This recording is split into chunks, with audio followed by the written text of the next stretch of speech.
నా ఈసీవై కుటుంబ సభ్యులందరికీ వందనాలు, ఉదయకాలపు శుభాలు తెలియజేస్తున్నాను.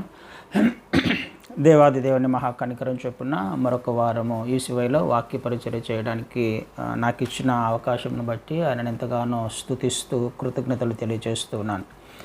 మంచిదండి, మనము గత కొంతకాలం నుంచి ప్రకటన గ్రంథంలోని విషయాలను ధ్యానం చేసుకుంటూ ఉన్నాం కదండి. అదేవిధంగా గత వారం కూడా పెర్గమ సంఘంలో జరిగిన కొన్ని విషయాలను నేర్చుకున్నాం. పెర్గమ సంఘాన్ని దేవుడు కొన్ని తప్పులు మోపుతున్నట్టుగా చూసాం గత వారం. సాతాను సింహాసనము వేసుకొని నివాసం చేస్తున్న స్థలంలో నువ్వు కూడా ఉన్నావు, అయితే కొన్ని తప్పులను నేను నీ మీద మోపుతున్నాను. నికొలాయితుల బోధ గురించి, బిలాము బోధ గురించి ఆయన మాట్లాడుతున్నాడు. బిలాము బోధ అంటే ఏంటో చూసాం పోయిన వారం. బిలాము బోధలో ఏం జరుగుతుందో కూడా చూసాం. ఇవన్నీ చెప్పి క్రీస్తు వారు ఒక అవకాశాన్ని కూడా సంఘానికి ఇస్తూ ఉన్నారు. సంఘంలో ఉన్న మెరిట్స్ చెప్తున్నారు, అంటే సంఘానికి ఉన్న మంచి లక్షణాల గురించి ఆయన చెప్పారు. సంఘంలో ఉన్న చెడ్డ లక్షణాల గురించి కూడా ఆయన చెప్పాడు. ఏది చేయకూడదో చెప్పాడు. చెప్పిన తర్వాత ఇంకొక సమయాన్ని కూడా ఇస్తున్నాడు దీనికి సరి చేసుకోవడానికి. క్రీస్తు వారి ప్రేమ లేకపోతే దేవుని ప్రేమ మనకు అర్థం కావాలి ఖచ్చితంగా. చివరి దినాల వరకు కూడా దేవుడు నీకు, నాకు, మనకు లేకపోతే సంఘానికి అవకాశం ఇవ్వడానికి ఇష్టపడతాడు. అనేక మార్లు చెప్పడానికి ప్రయత్నం చేస్తాడు. ఏ సమస్య ఉంది నీలో, ఏ మంచి లక్షణాలు ఉన్నాయి నీలో, మంచి లక్షణాలు ఉన్న ఆ కొన్ని మంచి లక్షణాల వలన నువ్వు నిత్యత్వానికి వెళ్ళవు, కానీ నీలో ఉన్న ఏ ఒక్క దేవునికి నచ్చని లక్షణము ఉన్నా అది నిన్ను నిత్యత్వానికి తీసుకువెళ్ళదు. మంచి లక్షణాలు ఉన్నాయి పెర్గమ సంఘానికి. విశ్వాసాన్ని గట్టిగా పట్టుకుంది. కాపరి చనిపోయినప్పటికీ విశ్వాసంలో నుంచి బలహీనులు కాకుండా క్రీస్తు వారిని వెంబడించే ప్రయత్నం చేస్తుంది. అయితే దాంట్లో ఉన్న కొన్ని చెడు లక్షణాలను కూడా క్రీస్తు వారు ఎత్తి చూపిస్తున్నారు. నేను ఇది చేస్తున్నాను కదా, ఈ మంచి లక్షణాలు ఉన్నాయి కదా నాలో, ఇంత ఆత్మీయంగా ఉన్నాను కదా, దేవునికి ఈ విధమైన ఇష్టమైన పనులు చేస్తున్నాను కదా అని అనుకోవడానికి లేదు. దాంతోపాటు మనం ఇంకా కొన్ని చెడ్డ పనులు చేస్తూ ఉంటాం, లేకపోతే కొన్ని దేవునికి నచ్చని లక్షణాలు, ఆలోచనలు, క్రియలు మన హృదయంలో కొన్ని ఉంటాయి. వాటి గురించి దేవుడు మాట్లాడతాడు కదండి. ఈ సంఘంతో కూడా దేవుడు అదే మాట్లాడుతున్నాడు. బాగానే ఉంది, నువ్వు చేస్తున్నవి బాగానే ఉంది, నువ్వు కలిగి ఉన్న విశ్వాసము బాగానే ఉంది, కానీ ఇదిగో ఇవి ఉన్నాయి. కావున కదా రాయబడిన మాట, కావున ఈ లక్షణాలు ఉండడం వలన నేను నిన్ను నిత్యత్వానికి తీసుకువెళ్తానని అనుకోమాక మారు మనస్సు పొందుము కదండి.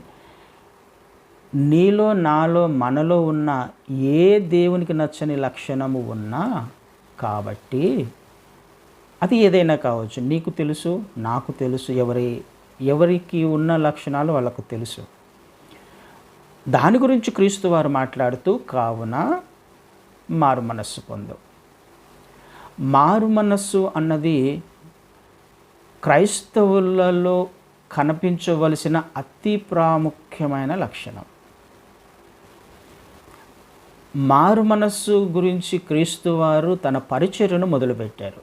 మనం గమనించినట్లయితే క్రీస్తు వారి పరిచర్య సారాంశమే మారు మనస్సు.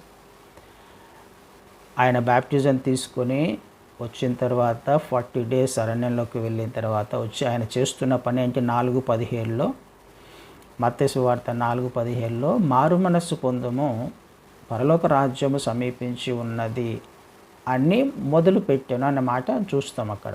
అని మొదలుపెట్టాను అని ఉంటుంది అక్కడ. ఆయన పరిచర్య మొదలుపెట్టింది, లేకపోతే పరిచర్య సారాంశమే, 3.5 సంవత్సరాల పరిచర్య సారాంశమే మారు మనస్సు. 3.5 సంవత్సరాల సారాంశం మాత్రమే కాదు, క్రీస్తు వారు ఈ లోకంలోకి రావడం యొక్క ముఖ్య ఉద్దేశమే మారు మనస్సు. మనిషిలోని మనస్సు లేకపోతే ఆలోచన విధానము మారాలి. మారు మనస్సు అనేది ఎంత ప్రాముఖ్యమైనది అని అంటే, ఆయన ప్రకటించడం మాత్రమే కాదు, ఆయన సిలువలో మరణించినప్పుడు కూడా మారు మనస్సు పొందిన వ్యక్తిని తనతో పాటు నిత్యత్వానికి తీసుకువెళ్ళాడు. అంత మాత్రమే కాదు, తిరిగి లేచిన తర్వాత కూడా దాదాపు 60 సంవత్సరాల తర్వాత మళ్ళీ ఏం చెప్తున్నాడు ఆయన సంఘాలతో? దర్శనంలో మళ్ళీ ఏం చెప్తున్నాడు సంఘాలతో మాట్లాడుతూ? మారు మనస్సు కదా. మారు మనస్సు అనేది ఎంత ప్రాముఖ్యమైనది క్రైస్తవ జీవితంలో. మారు మనస్సు లేకపోతే ఎట్టి పరిస్థితుల్లో నిత్యత్వానికి వెళ్ళలేవు. ఎందులో మారు మనస్సు కలగాలి నీకు? ఒక్క విషయంలో కాదు, ఆయన మార్గంలో వెళ్తూ ఉన్నప్పుడు మనలో అనేకమైన లక్షణాలు కనిపిస్తాయి ఆయనకు నచ్చనివి. ఆయనను వెంబడించే ప్రయత్నం చేస్తున్నప్పుడు అనేక లక్షణాలు కనిపించాలి మనకి. కనిపిస్తూ ఉన్నప్పుడు మారు మనస్సు పొందే ప్రక్రియను విశ్వాసి చేస్తూ ఉండాలి. అది ఏదైనా కావచ్చు. ఎందుకు లేఖనాలు స్పష్టంగా సెలవిస్తున్నాయి, క్రీస్తు సారూప్యతలోకి మార్చబడడమే క్రైస్తవ జీవితం యొక్క ముఖ్య ఉద్దేశం కదండి. మనం చూసాం గత వారాలలో. మనం ఎదగడము, సంపూర్ణతలోకి మార్చబడము. ఏ సంపూర్ణత? క్రీస్తుకు కలిగిన సంపూర్ణత.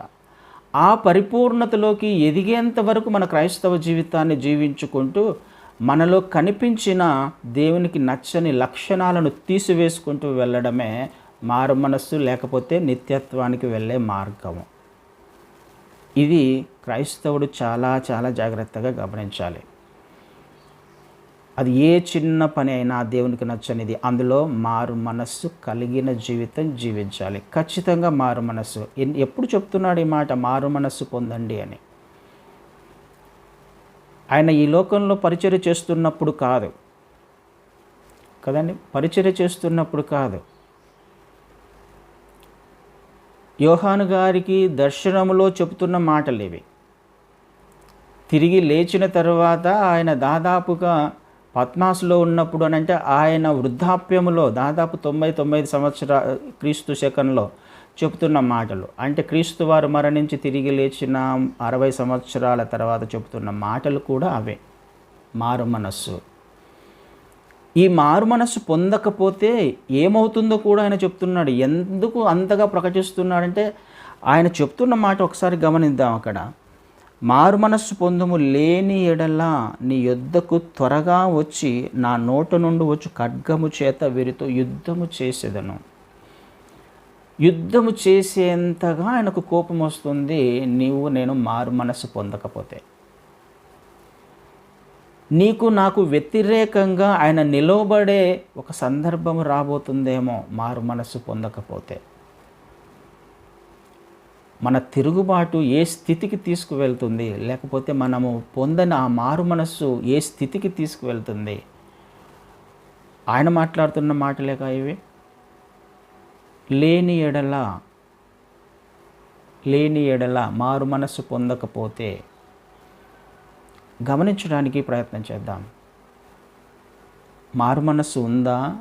దేవునికి నచ్చని లక్షణాలు చాలా ఉన్నాయి మనలో. ఉదయం లేచినప్పటి నుంచి రాత్రి పడుకునేంత వరకు మన ఆత్మీయ జీవితం జీవిస్తున్నప్పుడు మన ఆలోచన, మన మాట తీరు, మన ప్రవర్తన, మన హృదయ స్థితి, ఎదుటి వ్యక్తి గురించిన ఆలోచన, ఎదుటి విశ్వాసి గురించిన ఆలోచన, ఇవన్నీ ఒక్కసారి గమనించుకుంటూ వెళ్దాం. ఎదుటి వ్యక్తికి తెలియకపోవచ్చు, కానీ క్రీస్తు వారికి ఖచ్చితంగా తెలుసు మనమేంటో.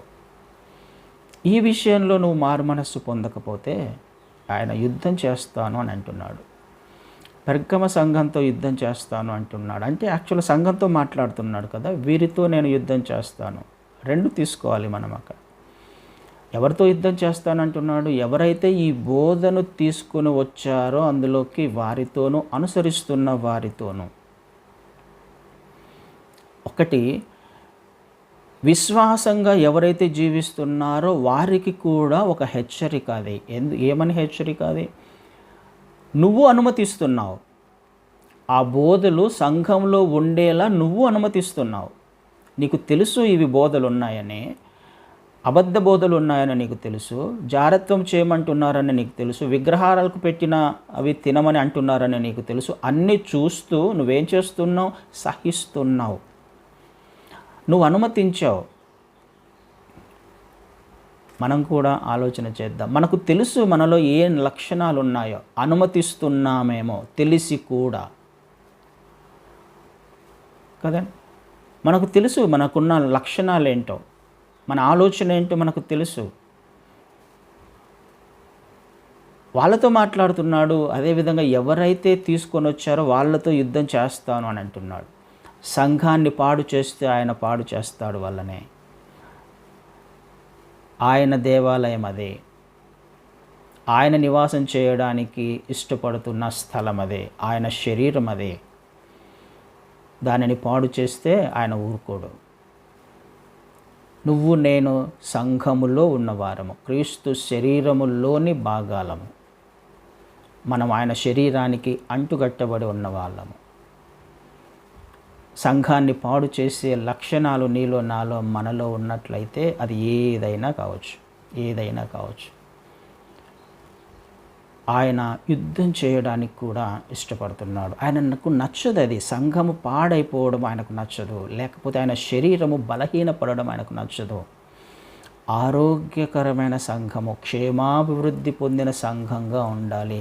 నిత్యత్వంలో ఎత్తబడే సంఘంలో ఉండాలి మనం అందరం కూడా. పరిశుద్ధులు మాత్రమే నిత్యత్వానికి ఎత్తబడతారనే విషయం మనకు తెలుసు. ఆయన పరిశుద్ధుడు కాబట్టి మనము కూడా పరిశుద్ధులమై ఉన్నప్పుడు మాత్రమే ఎత్తబడి గుంపులో చేర్చబడతాం. లేకపోతే సంఘంలో మనము అంటుగట్టబడి నిత్యత్వానికి వెళ్ళే అవకాశం ఉంది. ఆలోచన చేద్దాం ప్రియ సహోదరి సహోదరుడా, ఏ లక్షణము ఉంది? కోపం వస్తుంది ఆయనకి. అదే పదే పదే చెప్పిన తర్వాత కూడా మళ్ళీ చెప్తున్నాడు. ఆయన చాలా సంవత్సరాల తర్వాత మళ్ళీ చెప్తున్నాడు, మళ్ళీ అవకాశం ఇస్తున్నాడు. మారు మనస్సు పొందము. చివరి దినాల్లో ఉన్నాం. అనేక సూచనలను చూస్తూ ఉన్నాం. ఆయన రాకడ అతి సమీపంగా ఉంది. అనేక మార్లు ఆయన చెప్తూ ఉన్నాడు. సేవకుల ద్వారా కావచ్చు, నువ్వు వాక్యం చదువుతున్నప్పుడు కావచ్చు, సంఘంలో నువ్వు కూర్చున్నప్పుడు, ఏ విధం చేతనైనా ఆయన ఈ విషయంలో మారు మనసు పొందు అని నీతో చెబుతూ ఉన్నాడేమో. అయినప్పటికీ నువ్వు అనుమతిస్తున్నావేమో దాన్ని నీ జీవితంలో.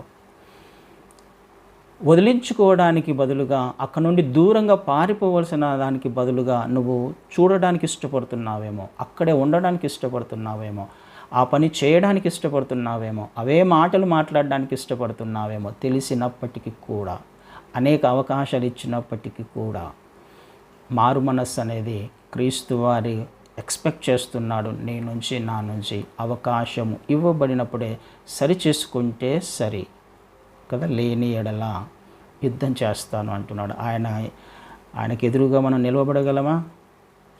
ఆయనకు వ్యతిరేకంగా నిలవబడగలమా మనము? అసాధ్యం కదండి. అవకాశం ఉన్నప్పుడే వెంటనే ఆయనకు లొంగిపోవడం నేర్చుకోవాలి. వెంటనే విధేయత చూపించడం నేర్చుకోవాలి. వెంటనే సరి చేసుకోవడం నేర్చుకోవాలి. అప్పుడు మాత్రమే నువ్వు నేను మనము ఆశీర్వదించబడగలము. అందుకని ఆయన తర్వాత అంటాడు మళ్ళీ, మారు మనస్సు పొందు, లేకపోతే నేను యుద్ధం చేస్తాను అని అంటున్నాడు. సంఘములతో ఆత్మ చెబుతున్న మాట చెవిగలవాడు వినుగాక. జయించువానికి మరుగయున్న మన్నాను భుజింపనెత్తును. జయించువానికి ఏం ఎక్స్పెక్ట్ చేస్తున్నాడు? నువ్వు మారు మనస్సు పొంది జయించేవాడిగా నిత్యత్వాన్ని సంపాదించుకోవాలి అని అంటే ఊరికి రాదు నిత్యత్వం కదండి. ఒట్టి పుణ్యానికే నీళ్ళల్లో మునిగి లేశాను కదా, నేను నిత్యత్వానికి వారసునిలే, పరలోకానికి వెళ్తాను అని అంటే అబద్ధం. అదే నిత్యత్వానికి వెళ్ళాలి అంటే జయించేవాడిగా ఉండాలి. జయించువానికి ఏం జయించాలి? లోకాన్ని జయించాలి అంటే ఏమైనా యుద్ధం చేసేది కాదు, కానీ అది యుద్ధం లాంటిదే ఆత్మీయ జీవితం. మనుషులతో యుద్ధం చేసేది, కత్తి పట్టుకొని వెళ్ళాల్సిన అవసరంలా. నువ్వు జయించేవాడిగా ఉండాలి. జయించకపోతే నీకు నిత్యత్వం లేదు. అంటే నువ్వు చేయాల్సిన పనులు ఉన్నాయి, నువ్వు పోరాడాల్సిన విషయాలు ఉన్నాయి. ఆత్మీయ జీవితం జీవించడం మొదలుపెట్టిన మొదటి దినము నుంచే నీకు తెలియకుండానే ఆత్మలోకంలో నీకు శత్రువులు ఉన్నారు. నీకు తెలియకుండానే నీ శరీరంలోనే నీకు శత్రువులు ఉన్నారు. నీ ఆలోచనలే నీ శత్రువులు, నీ శరీరమే నీకు శత్రువు. జయించడం అంటే అంత సులభమేం కాదు. నీ ఆలోచనలను జయించడం అంత సులభమేం కాదు. నీ శరీరాన్ని జయించడం అంత సులభమేం కాదు. ఇక్కడ జయించమంటున్నాడు. ఏం జయించాలి? సంఘంలో ఉన్న వాటిని జయించాలి. దేవుడు ఏవైతే నచ్చని లక్షణాలు చెప్పాడో వాటిని జయించాలి. జారత్వము నుండి దూరంగా పారిపోవాలి. విగ్రహారాధన నుండి దూరంగా పారిపోవాలి కదండి. వ్యభిచారము నుండి అనేక విషయాలు చెప్పాడు అక్కడ. వాటన్నిటి నుంచి దూరంగా పారిపోవడం అంత కష్టమా? కష్టమే. అంత సులభమేం కాదు. నీ ఆలోచనలు ఒక విధంగా లాగుతూ ఉంటాయి. ఆత్మదేవుడు ఇంకొక విషయాన్ని చెప్పే ప్రయత్నం చేస్తూ ఉంటాడు. ఇలా వెళ్ళమంటే నువ్వు ఇలా వెళ్తూ ఉంటావు. నిన్ను నువ్వు చంపుకోవడము, నీ కోరికలను చంపుకోవడం అంత సులభమేం కాదు. నీ శరీరాన్ని జయించడము అంత సులభమేం కాదు. కానీ జయించాలి. జయిస్తే, ఎందుకే యుద్ధం, అది పోరాటం. అదే ఆత్మీయ జీవితం అనేది ఒక పోరాటం కదండి. నిత్యత్వానికి పిలువబడ్డాం మనం. పోరాడాలి. లేకపోతే ఆయన యుద్ధం చేస్తాడు మనకు వ్యతిరేకంగా. ఎవరు పోరాడగలరు? ఎవరు జయించగలరు? అది కూడా మనకి 1 జాన్లో 1 యోహానులో ఒక మాట చూస్తాం. 1 యోహాను 5వ అధ్యాయంలో 4వ వచనాన్ని చదువుతాను. 5వ అధ్యాయంలో 4, 5 వచనాలు చదువుతాను. దేవుని మూలముగా పుట్టిన వారందరూ లోకమును జయించుదురు. లోకమును జయించిన విజయము మన విశ్వాసమే. యేసు దేవుని కుమారుడని నమ్మువాడు తప్ప లోకమును జయించువాడు మరి ఎవడు? దేవుని మూలముగా పుట్టిన వారందరూ లోకమును జయించుదురు. జయించే స్థితిలో నువ్వు ఉండాలి అని అంటే ఒకటి గమనించాలి. లోకమును జయించేవారు ఎవరు అని అంటే దేవుని మూలముగా పుట్టినవారు. దేవుని మూలముగా పుట్టిన వారు మాత్రమే జయించగలరు. దేవుడు మనల్ని కన్నాడు. దేవుని మూలముగా పుట్టడం అంటే ఆయన మనల్ని కన్నాడు. ఏ విధంగా కన్నాడు? ఒకసారి కొలస్సీయులకు రాసిన పత్రికలో, క్షమించండి, యాకోబులో కదా, యాకోబు పత్రికలో 1వ అధ్యాయం 18వ వచనాన్ని చదువుతాను నేను. ఆయన తాను సృష్టించిన వాటిలో మనము ప్రథమఫలముగా ఉండున్నట్లు సత్యవాక్యము వలన మనలను తన సంకల్ప ప్రకారము కనెను. ఆయన మనల్ని కన్నాడు. దేవుని మూలముగా పుట్టిన అంటే దేవుడు అంటే ఎవరు? వాక్యమే దేవుడై ఉన్నాడు. వాక్యము ద్వారా నువ్వు నేను సత్యవాక్యము విన్నాము, మారు మనస్సు పొందాము, క్రీస్తు వారిని వెంబడిస్తాము అని ఏ రోజైతే తీర్మానం తీసుకున్నాడో ఆయన మనల్ని కన్నాడు. దేవుని మూలముగా, దేవుని బీజము ఎవరిలో అయితే ఉందో దేవుని మూలముగా పుట్టిన వాళ్ళు. సత్యవాక్యము వినే, వాక్యము మన హృదయంలో చేర్చుకుని వాక్యానుసారంగా జీవిస్తానని తీర్మానం తీసుకుని నిజమైన యథార్థమైన మారు మనస్సు, యథార్థమైన రక్షణ, పరిశుద్ధాత్మ దేవుని వరం, ఆయన బీజము ఎవరిలో అయితే ఉందో వాళ్ళు జయించగలరు. దేవుని మూలముగా పుట్టిన వాళ్ళు మాత్రమే జయించగలరు. ఆలోచన చేసే ప్రయత్నం చేద్దాం. దేవుని మూలముగా నువ్వు నేను మనము పుట్టామా? లేకపోతే ఏ విధంగా నువ్వు నేను మనము రక్షణలోకి వచ్చాము? అలా కాకుండా మన క్యాజువల్గా కొన్ని సందర్భాలు జరుగుతూ ఉంటాయి మన జీవితంలో కదా. క్యాజువల్గా రక్షణను అంగీకరిస్తూ ఉంటాం. స్పెషల్ అకేషన్స్ ద్వారా బ్యాప్టిజాలు తీసుకోవడము, లేకపోతే ఇవన్నీ మనకు తెలుసు. చాలా విషయాలు చాలాసార్లు నేర్చుకున్నాం. ఏ విధంగా నువ్వు నేను మనము ఈ రక్షణ మార్గంలోకి వచ్చాము? సత్యవాక్యము ప్రకటించబడినప్పుడు నీలో కలిగిన మార్పు వలననేనా? నిన్ను నీవు గుర్తించినప్పుడే రక్షణ మార్గంలోకి వచ్చావా? ఆయన ఎవరో తెలుసుకునే రక్షణ మార్గంలోకి వచ్చావా? నీ స్థితి ఏంటో గ్రహించిన తర్వాతనే రక్షణ మార్గంలోకి వచ్చావా? దేవుని మూలముగానే పుట్టామా? ఒకసారి ప్రశ్నించుకుందాం. అప్పుడు జయించగలవు నువ్వు. లేకపోతే ఏ విధంగా అప్పుడు నీలో దేని ద్వారా జయిస్తామంటున్నాడు అక్కడ ఆయన? లోకమును జయించుదురు. లోకమును జయించిన విజయము మన విశ్వాసమే.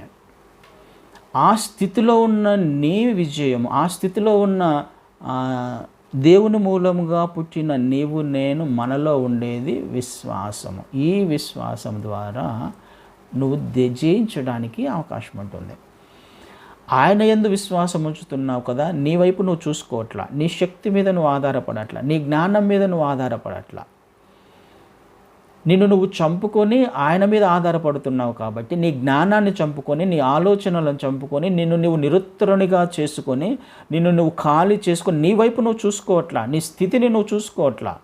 ఎప్పుడు జరుగుతుంది? దేవుని మూలముగా జన్మించిన వారిలో జరుగుతుంది ఇది. నా స్థితి, నా జ్ఞానము, నా ఆలోచన, నా శక్తి, నా బలము కదా, ఇవన్నీ ఎవరు చూసుకుంటారు? దేవుని మూలముగా పుట్టినవాడు చూసుకోలేడు. వీటి మీద ఆధారపడేవారు ఎవరు? క్యాజువల్గా వచ్చింటారు రక్షణలోకి. కొన్ని సందర్భాలు తీసుకొని వచ్చింటాయి రక్షణలోకి. వారిలో ఇవి ఉండదు కదా, వాళ్ళు జయించలేరు. అదే ఆలోచన చేయడానికి ప్రయత్నం చేయాలి. జయించగలుగుతున్నావు అంటే నీ విశ్వాసము ద్వారా దేవుని వైపు చూస్తూ, విశ్వాసానికి కర్త అయిన క్రీస్తు వారి వైపు చూస్తూ ఆయనను వెంబడించే ప్రయత్నం చేస్తూ ఉంటావు కదా. సమస్యలు వచ్చినప్పటికీ, పరిస్థితులు అననుకూలంగా ఉన్నప్పటికీ వెళ్ళడానికి ప్రయత్నం చేస్తుంటావు. ముందుకే జయించుకుంటూ వెళ్తూ ఉంటావు నీ శరీరాశలను, లోకంలోని ఆశలను. వాళ్ళు మాత్రమే జయించగలరు కదండి. ఆలోచన చేయడానికి ప్రయత్నం చేద్దాం. నీ విశ్వాసం ద్వారా యేసు దేవుని కుమారుడని నమ్మువాడు తప్ప లోకమును జయించువాడెవడు? జయించేవాడికి ఉండాల్సిన లక్షణాలు: ఆయన మూలముగా పుట్టినవాడు. మరి ఆలోచన చేయడానికి ప్రయత్నం చేద్దాం. నా శరీరాన్ని నేను జయించగలుగుతున్నానా? ఇంకా బలహీనపడుతున్నానా? ఓడిపోతున్నానా? తప్పుడు బోధలను గుర్తించగలుగుతున్నానా? జారత్వానికి దూరంగా పారిపోగలుగుతున్నానా? విగ్రహాలకు పెట్టినది తింటున్నానా? లేకపోతే విగ్రహాల వైపు కూడా వెళ్ళి మనం ఎవరన్నా ఫ్రెండ్స్ పిలుస్తూ ఉంటే వెళ్తూ ఉంటాం కదా, అక్కడికి ఇక్కడికి వెళ్తూ ఉంటాం.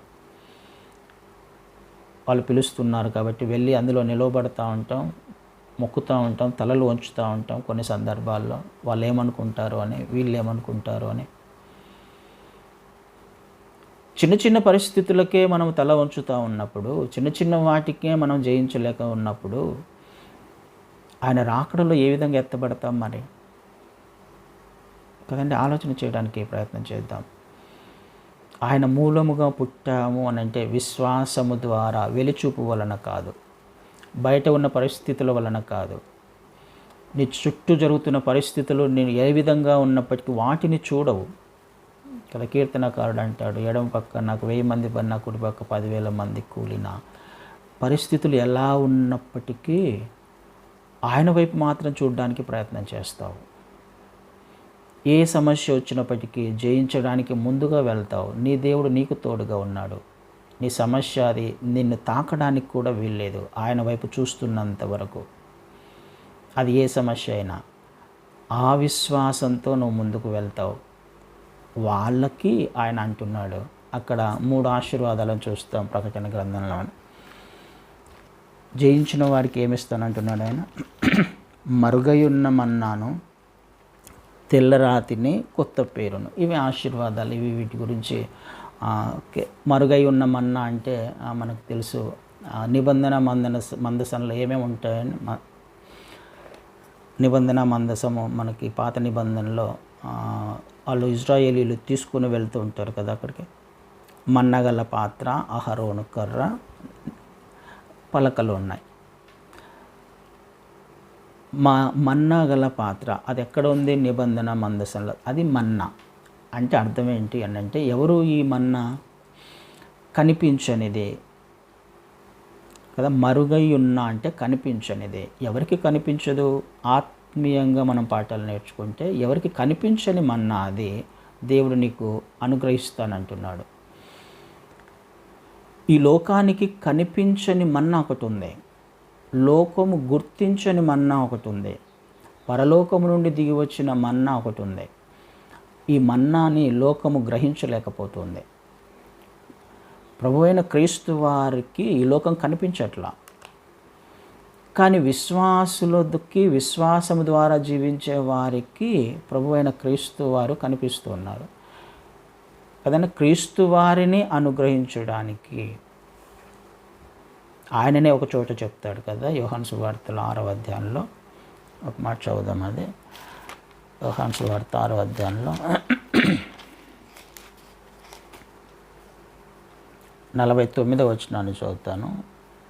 6వ అధ్యాయం 49. మీ పితరులు అరణ్యములో మన్నాను తినినను చనిపోయిరి, దీనిని తినువాడు చావకుండానట్లు పరలోకము నుండి దిగి వచ్చిన ఆహారం ఇదే. పరలోకము నుండి దిగి వచ్చిన జీవాహారమును నేనే. ఎవడైనాను ఈ ఆహారము భుజించితే వాడు ఎల్లప్పుడూ జీవించును. మరియు నేను ఇచ్చు ఆహారము లోకమునకు జీవం కొరకైన నా శరీరమే అని మీతో నిశ్చయముగా చెప్పుచున్నాను నేను. ఆనాడు మన పితరులు అరణ్యంలో మన్నాను తిన్నప్పటికీ చనిపోయారు, కానీ పరలోకము నుండి దిగి వచ్చిన మన్నా ప్రభువైన క్రీస్తువారు ఈ లోకానికి మరుగై ఉంది. ఆయనను గ్రహించలేని స్థితిలో ఉన్నారు. 14వ అధ్యాయంలో చూస్తాం యోహాను సువార్త. ఈ లోకము గుర్తించలేదు ఆయన్ని, ఈ లోకము తెలుసుకోలేదు ఆయన్ని, కానీ ఆయనను మీరు ఎరుగుదురు, ఆయన మీతో నివసించును, మీలో నివసించును అనే మాట చూస్తాం. ఎవరైతే ఆయనను తెలుసుకుంటారో వారికి ఆయన సంపూర్ణంగా అనుగ్రహించబడతాడు, ఆయన ఇవ్వబడతాడు. మరుగైన మన్నా ఆయనే, క్రీస్తు వారే కదండి. మరుగై ఉన్న మన్నా నీకు అనుగ్రహించబడుతుంది. తెల్లరాయి మీద నీ పేరు చెక్కబడి, తెల్లరాయి మీద ఒక క్రొత్త పేరు, నీ పేరు అని అంటే క్రొత్త పేరు, అది ఆయనకే తెలుస్తుంది, తీసుకున్న వాళ్ళకే తెలుస్తుంది. ఇవన్నీ ఆ తెల్లరాయి ఎందుకు, దేన్ని సిగ్నిఫై చేస్తుంది అంటే అనేక విషయాల గురించి చెప్తారు. మరి ప్రధాన యాజకుడు తన బ్రెస్ట్ ప్లేట్ మీద 12 గోత్రాలకు సంబంధించి 12 రాళ్ళు ఉంటాయి. దేవుని సన్నిధిలో నిలవబడినప్పుడు ఆ 12 గోత్రాలు దేవుని సన్నిధిలో కనిపించాలి. అంటే రాయిని ఇస్తున్నాడు, తెల్లరాతిని ఇస్తున్నాడు అంటే ఆయన ప్రజెన్స్లో ఉండే అవకాశము అని కొంతమంది చెప్తారు. దీనివలన దీని గురించి పెద్దగా ఆలోచించాల్సిన అవసరం లేదు. కానీ మెయిన్ ఇంపార్టెంట్ ఏంటంటే మారు మనస్సు పొందాలి. ఇంకొక కొంతమంది ఏం చెప్తారు అంటే, ఆనాడు రోమేయులు ఏదన్నా అథ్లెట్ గేమ్స్ పెట్టినప్పుడు గెలిచిన వారికి తెల్లరాతిని ఇస్తారంట, వాళ్ళ పేర్లు చెక్కబడి. అంటే క్రీస్తు వారు ఏది చెప్పినా ఆయా సందర్భాలను, జరుగుతున్న విషయాలను తీసుకొని, ఉపమానాలను కూడా చూస్తాం కదా, జరుగుతున్న విషయాలను తీసుకొని అర్థమయ్యే విధంగా చెప్పడానికి ప్రయత్నం చేసేవాళ్ళు. రోమా చక్రవర్తి లేకపోతే రోమా సామ్రాజ్యంలో ఆనాడు ఈ గేమ్స్ ఏదైనా పెట్టినప్పుడు, అథ్లెటిక్ గేమ్స్ ఏదైనా పెట్టినప్పుడు గెలిచిన వారికి తెల్లరాతిని ఇస్తారట. అందులో పేరుతో చెక్కబడిన తెల్లరాతిని ఇస్తాడు. ఆ రాయి వాళ్ళకు నెక్స్ట్ అధికారులతో కానీ లేకపోతే ఒక బ్యాంక్వెట్ అంటే ఒక విందు జరుగుతుంది, గెలిచిన వారందరితో ఒక విందు జరుగుతుంది. ఆ విందులోకి ఎంట్రెన్స్లోకి ఇదొక టోకన్ లాంటిది అనమాట, ఇదొక టికెట్ లాంటిది అనుకున్నాం. ఆ తెల్లరాతిని తీసుకున్న వాళ్ళు, గెలిచిన వాళ్ళు మాత్రమే అందులోకి వెళ్తారు. ఆ టోకన్ లాంటిది.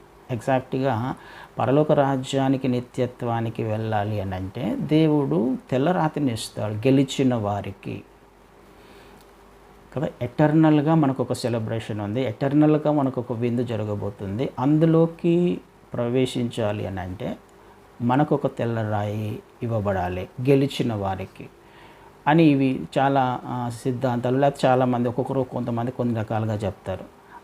అది మనం అక్కడికి వెళ్ళిన తర్వాత తెలుస్తుంది. దాని గురించి అక్కడికి వెళ్ళాలంటేనే నీకు ఉండాల్సినది మారు మనస్సు. ఇది మనం మెయిన్గా ఆలోచించాల్సింది. మారు మనస్సు పొంది జయించిన వాడిగా. ఈ 2 విషయాలు క్రైస్తవ్యంలో లేకపోతే ఒక విశ్వాసికి ఉండవలసిన చాలా ప్రాముఖ్యమైన లక్షణాలు. ఆయన ఖచ్చితంగా మారు మనస్సు పొందకపోతే మన పక్షముగా లేకపోతే మనకు వ్యతిరేకంగా యుద్ధం చేసే అవకాశం ఉంది. హెబ్రీయులకు రాసిన పత్రికలో కూడా చూస్తాం, పగ తీర్చుట నా పని అంటాడు ఆయన. జీవం గల దేవుని చేతిలో పడుట భయంకరము అని రాయబడింది అక్కడ కదండి. ఎవరికి వ్యతిరేకంగా? ఆల్రెడీ ఎవరైతే ఆయనను నమ్ముకుని తెలిసి తప్పు చేస్తారో కదండి. ఆ మాట చదివి నేను ముగించేస్తాను. హెబ్రీయులకు రాసిన పత్రిక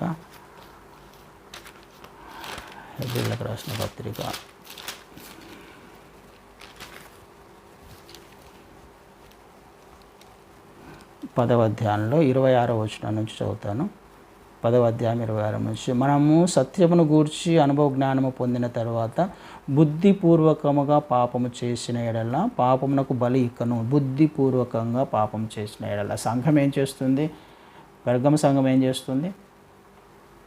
ఆ బోధలు ఉన్నాయి, తెలుసు, కానీ అనుమతించింది, తెలిసి అనుమతించింది. మన జీవితంలో కూడా తెలిసి బుద్ధిపూర్వకంగా అనుమతించిన కొన్ని లక్షణాలు ఉన్నాయి మనలో. బుద్ధిపూర్వకంగా కొన్ని తప్పులు చేస్తూ ఉంటాం. ఇక దానికి బలి ఉండదు. కానీ అంటే మళ్ళీ ఆయన వచ్చి నీ తప్పులు నీ పాపాలు క్షమించడానికి మళ్ళీ ఆయన బలి అవ్వడు. ఇంకా మళ్ళీ వచ్చి శిలువ మరణం ఏం పొందడు. కానీ ఏమంటున్నాడు అక్కడ? న్యాయపు తీర్పునకు భయముతో ఎదురు చూచుటయు విరోధులను దహింపబో తీక్షణమైన అగ్ని ఇక్కడ ఉండు. అంటే పనిష్మెంట్ అక్కడ ఉంది అన్న విషయం అర్థం చేసుకోవాలి. తెలిసి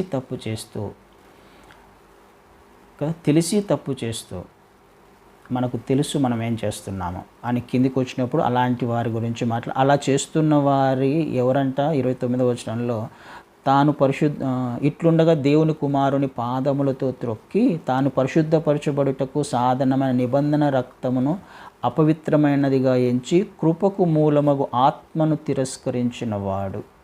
ఇలా చేస్తున్న వారు ఎవరు?